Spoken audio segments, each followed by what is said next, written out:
Abra comigo a palavra do Senhor no livro de Eclesiastes 4, 7 até o 12. O texto de Salomão diz o seguinte: observei outra coisa que não faz sentido debaixo do sol. Então a lógica da narrativa nos faz entender que nos versículos do 1 até o 6, Salomão estava falando sobre um outro assunto. Aqui, dos versículos anteriores ao que nós vamos ler, Salomão está dizendo sobre a opressão que existe na vida dos homens, porque são injustos, são incorretos. Mas agora Salomão, ele abre um outro assunto e diz o seguinte: observei outra coisa que não faz sentido debaixo do sol. Então nós vamos falar sobre algo que não faz sentido debaixo do sol. Ele começa a dizer: é o caso do homem que vive completamente sozinho, sem filho nem irmão, mas que ainda assim se esforça para obter toda a riqueza que puder. A certa altura, porém, ele se pergunta: para quem trabalho? Porque deixo de aproveitar tantos prazeres? Nada faz sentido, é tudo angustiante. É melhor serem dois do que um, pois um ajuda o outro a alcançar o sucesso. Se um cair, o outro ajuda a levantar-se. Mas quem cai, sem ter quem o ajude, está em sérios apuros. Da mesma forma, duas pessoas que se deitam juntas aquecem uma a outra. Mas como fazer para se aquecer sozinho? Sozinha, a pessoa corre o risco de ser atacada e vencida. Mas duas pessoas juntas podem se defender melhor. Se houver três, melhor ainda, pois uma corda trançada com 3 fios não se arrebenta tão facilmente. Poderoso Deus, essa é a tua palavra e nós somos gratos a ti por ela. Abrimos o nosso coração, que o nosso coração seja um solo fértil para a semente do evangelho que será plantada nele nessa noite. E nós cremos, Pai, que essa receptividade vai gerar nos corações sedentos 30 e no máximo 100 por um. Tudo que tenta roubar a semente, Pai, nós repreendemos nessa hora e nos abrimos para a tua palavra em nome de Jesus. Amém? Queridos, é muito interessante quando nós olhamos um panorama de tudo que Salomão está dizendo. Salomão, ele é escritor do livro de Eclesiastes. E Salomão, ele tem um assunto base, ou fundamental, que norteia todo o livro de Eclesiastes, que fala sobre a futilidade da vida. A futilidade do homem sem Deus. É sobre isso que Salomão está falando em todo o livro de Eclesiastes. Esse é o tema central.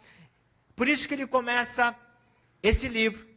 E no capítulo 1, no versículo 2, nós vamos ver que o tema central está logo perceptível aos nossos olhos. E ele diz o seguinte: vaidade de vaidade, diz o pregador.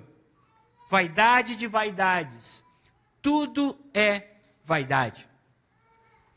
Para nós compreendermos o que Salomão está dizendo, nós podemos ilustrar o que significa vaidade, o que significa futilidade. É como se nós olhássemos uma bola de sabão. Quantos aqui já brincaram de bolinha de sabão? Sim ou não? Já viram uma bolinha de sabão? A bola de sabão, ela tem muito volume. Ela parece vistosa, mas dentro dela não existe nada. Da mesma forma, é o homem que vive sem Deus em sua futilidade da vida. É como uma bola de sabão. Porque por fora ele parece ser grande e robusto, vistoso, mas dentro de si não tem absolutamente nada. Então o livro de Eclesiastes nos ensina sobre isso, sobre essa futilidade de vivermos sem Deus. Aí nós vamos para o tema que eu quero trazer para vocês nessa noite. Salomão, ele diz que não faz sentido viver uma vida longe do Senhor. E não faz sentido viver uma vida sozinho, uma vida distante das pessoas. Aqui Salomão não está falando apenas de vivermos distantes de Deus, mas Salomão está dizendo sobre a vida em comunhão, a vida em sociedade que todos nós precisamos viver. Então por isso que ele começa dizendo, olha, existe uma coisa debaixo do sol que não faz sentido. E não faz sentido o homem viver assim, sozinho. Todos aqueles que procuram viver para si, estão buscando a sua própria vaidade, estão buscando se beneficiar a si mesmo. É isso que o texto está nos dizendo, e nós não podemos correr o risco de vivermos nesse pecado, de vivermos para nós, de não olharmos para o próximo, de não olharmos a realidade do próximo. É muito interessante que o apóstolo Tiago, logo no primeiro capítulo do livro escrito por ele, da sua epístola, Tiago, no versículo 26 ou 27, se eu não me engano, ele diz o seguinte, que a verdadeira religião é assistir os órfãos e as viúvas. É claro que Tiago não está centralizando uma religião através das atitudes que precisam ser feitas, das caridades que precisam ser feitas, mas aqui Tiago está dizendo que o homem, ele precisa se importar com o próximo, precisa se importar com aquilo que está acontecendo ao seu redor, precisa se importar quando existe alguém com necessidade, precisa se importar quando existe alguém que está sofrendo. Por isso que ele fala sobre os órfãos e sobre as viúvas. E esse homem que vive uma vida solitária, conforme nós lemos em Eclesiastes capítulo 4, versículo 7, é o homem que se esforça apenas em si mesmo.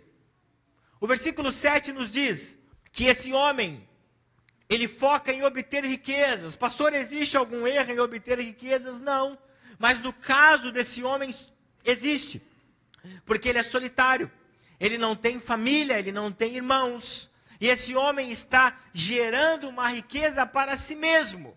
Está gerando os seus benefícios para si mesmo. Então ele prefere se isolar do mundo para gerar essas riquezas que vão beneficiar a si mesmo. Salomão está dizendo que esse homem é um homem insatisfeito. Ele trabalha para satisfazer o seu ego. Ele trabalha para enriquecer a si mesmo e não se importar com o próximo. Tanto é que Salomão diz que viver assim é viver uma vida angustiante. Mas quando nós vamos para a palavra do Senhor, igreja, nós vamos perceber que Deus não criou o homem para viver sozinho. Prova está no jardim do Éden. O Senhor viu Adão perdidão, olhando para um monte de bezerro, olhando para um monte de bicho, arara, e ele perdido, andando para um lado e para o outro. O cara tinha dado nome para todos os animais. A Bíblia não fala uma forma, um tempo cronológico que aconteceu, mas eu consigo entender que demorou muito tempo até ele nomear todos os animais. Aí Deus fez a mulher.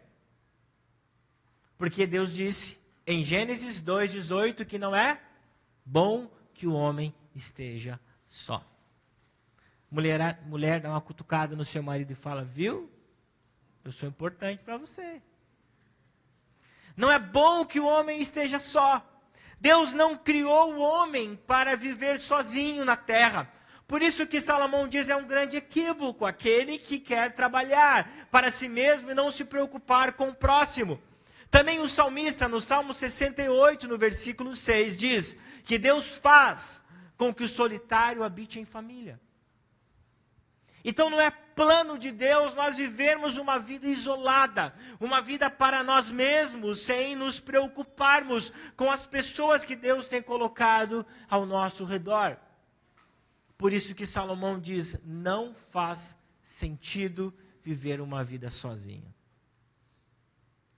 Não faz sentido eu viver uma vida sem comunhão. Não faz sentido eu viver uma vida sem unidade. Não está dentro do querer e do propósito do Senhor. Então Salomão, dentro da sua argumentação, Eclesiastes significa, para que você entenda, é como se Salomão estivesse aqui onde eu estou, e essa grande plateia, como se ele estivesse declarando um discurso. Eclesiastes, o nome Eclesiastes significa isto. Alguém que está falando para uma multidão que ouve. Então, para essa multidão que estava ouvindo Salomão, é claro que é uma metáfora, mas isso significa, ele falando para uma grande multidão. Então, para essa grande multidão que ele está falando, primeiro ele diz que não faz sentido. Agora ele faz um contraste, ele começa a falar por que não faz sentido viver em solidão. Quantos estão me entendendo? Aí ele vai, nós vamos para o versículo 9. Depois que ele diz que não faz sentido, que é um erro debaixo do sol viver assim, Salomão ele começa a falar sobre os benefícios da unidade. Versículo 9. Melhor é serem dois do que um, porque tem a melhor paga do seu trabalho. Porque se um cair, o outro levanta o seu companheiro. Mas ai do que estiver só. Fala comigo assim, ai. Está lascado quem estiver só. Pois caindo não haverá outro que levante. Também, se dois dormirem juntos, eles se aquentarão, mas um só, como se aquentará? Se alguém prevalecer contra um, os dois lhe resistirão, e o cordão de 3 dobras não se quebra tão depressa. Então, a partir desses versículos, ele está fazendo um contraste, um comparativo. Então ele está argumentando, olha, vocês não podem viver sozinhos por causa disso. O primeiro exemplo que ele dá, tem a melhor paga, tem o melhor lucro. Foi o que aconteceu ontem conosco. Durante 3 semanas nós éramos apenas 6 homens. 6 homens fracos. Não, né? Em cima de andaimes. Eu chegava mais pintado que as paredes em casa. 6 homens lutando para passar fundo numa parede. E pensa nos paredão que tem aquela igreja. Lixando. Fazíamos uma parte, íamos cansados para casa. Mas ontem Deus proveu. Deus fez com que o serviço de 3 semanas que seria para nós fosse feito em meio-dia. É isso que Salomão está dizendo. Quando nós vivemos em unidade, nós temos o melhor pagamento. Quando nós vivemos em unidade, nós rendemos mais, meus irmãos. Quando nós entendemos que a venda de um cachorro-quente, se cada um de nós se engajasse em um propósito, nós teríamos condições de vender mais de 1000 cachorros-quentes. É isso que nós precisamos compreender. Não é apenas um se esforçando, não é apenas um dando mais do que o outro porque tem condições. Amém, isso pode acontecer, mas é todos em unidade, somando 1 mais 1, 2 mais 2, para chegarmos em uma grande quantia. Isso é o poder da unidade, isso é o poder de nós vivermos em comunhão uns com os outros, isso é o poder de nós entendermos que podemos somar juntos uns com os outros. É como se nós precisássemos montar uma grande cesta básica para alguém que está sofrendo. Eu vejo isso acontecendo várias vezes nos grupos da igreja. Aí alguém coloca, existe uma pessoa precisando de alimento. Daí eu vejo um irmão dizendo, eu posso ofertar um óleo, eu posso ofertar um feijão, eu posso ofertar uma massa. Veja que a proporcionalidade, nós sabemos que o óleo é mais caro. Café ninguém quer ofertar mais agora, né? Mas o irmão que tem mais condições, oferta o café. O irmão que tem mais condições ainda, que é milionário, oferta os ovos. Você está entendendo? Então, cada um faz na proporcionalidade, nós conseguimos montar um grande rancho. Quando nós compreendemos o poder da paga, o poder do pagamento na mutualidade, nós vamos muito longe. Vamos muito longe. E não é só agora que nós estamos em uma grande obra, mas é em toda a história da igreja. Atos 2 fala que a igreja ela era unânime, que a igreja era generosa, que a igreja cuidava um do outro. Nós não nos unimos e construímos a casa da irmã Eva. Sozinho nós não conseguiríamos. Aí de repente Deus manda um empresário daqui, Deus manda um irmão que pode ofertar dali. Colocamos o telhado juntos, mas para um só é muito pesado, meus irmãos. Para um só é muito pesado. Deus nos dá a condição de fazermos, então precisamos fazer. Esse pensamento de trabalhar para si, de viver para si, não agrada o coração de Deus. Está todo mundo me entendendo? O versículo 10 fala sobre socorro e salvação. Porque se um cair, o outro levanta. É muito complicado nós andarmos sozinhos, em lugares escuros da vida. É muito difícil, muito perigoso você querer viver uma vida solo.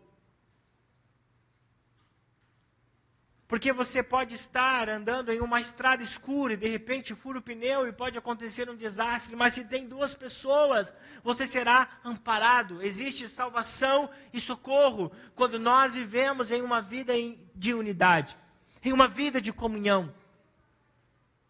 Então nós precisamos compreender o que a unidade faz para nós. Tiago, capítulo 5, do versículo 13 até o 16, eu estou na NAA. Diz o seguinte: alguém de vocês está sofrendo, faça oração. Alguém está alegre, cante louvores. Alguém de vocês está doente, chame os presbíteros da igreja e esses façam oração sobre ele, ungindo com óleo em nome do Senhor. Veja a importância de nós estarmos vivendo em unidade.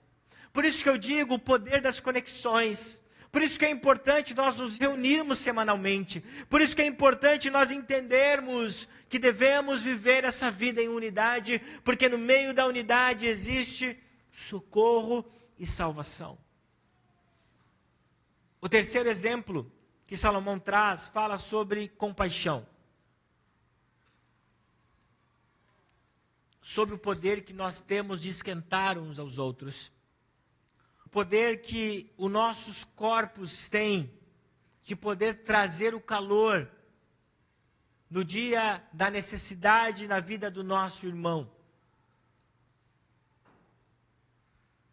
Os maridos e as esposas, quando estão com frio, nos dias bem frios do inverno.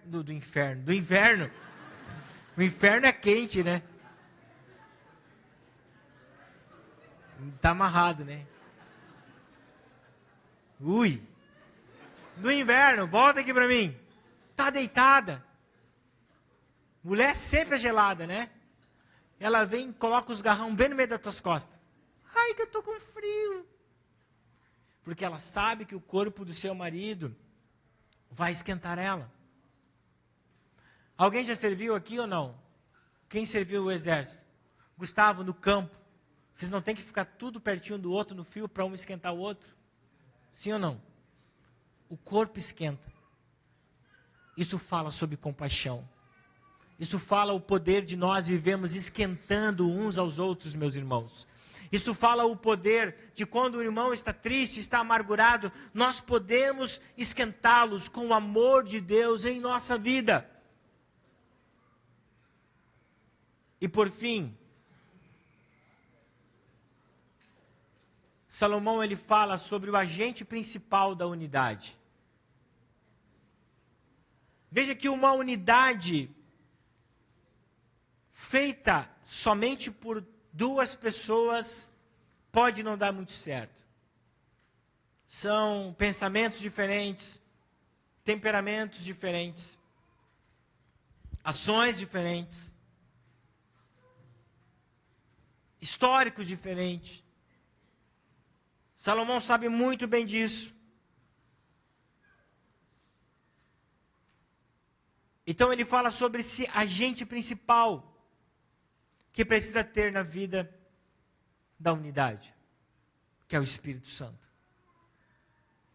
O crente, a igreja, ela será unida sempre pelo elo da perfeição, que é o amor. Mas não o amor desse mundo que está relacionado por trocas. Está relacionado naquilo que você tem para me dar, então eu vou te dar outra coisa.